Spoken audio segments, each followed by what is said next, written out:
this sort of got lost, and maybe we'll hear more about it in the context of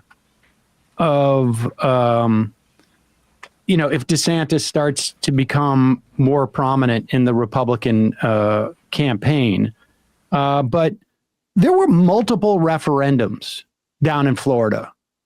One of the biggest ones was about voting rights and reenfranchising felons. There was also, or former felons, there was also ones about minimum wage. And when you talk about democracy is not just about, protecting the vote. It is also, if you have a mechanism for referendums, and then you override these referendums, and we saw Republicans do this in Michigan, I think, in terms of like the sort of the emergency takeovers a while back, and then Republicans turn around and they overturn these referendums in the state house in these gerrymandered districts.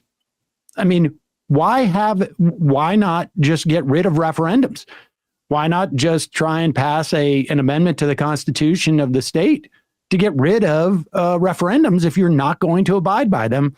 And here is AOC at one of those like unofficial hearings, because of course Democrats can't convene hearings in the House when they're out of power, with Representative Maxwell Frost and Representative Daniel Goldman, about voting rights and about what's going on in terms of democracy in Florida. Everyday Floridians have been exercising their right to democracy.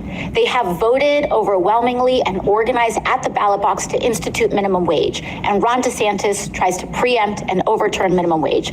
Floridians tried to come together in order to get housing costs under control. And what does Ron DeSantis and what does Governor DeSantis and the Republican Party in Florida do?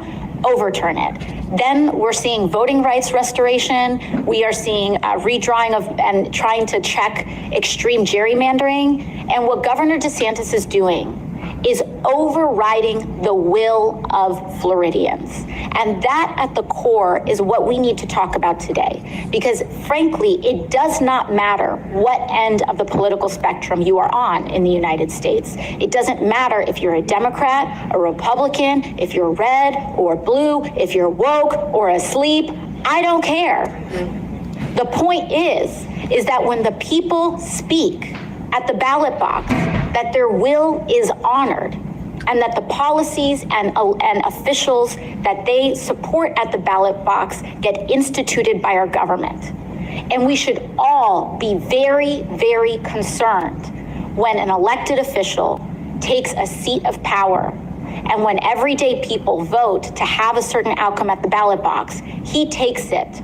Ron DeSantis takes it upon himself and say, Floridians, I know what's better for you than what you do.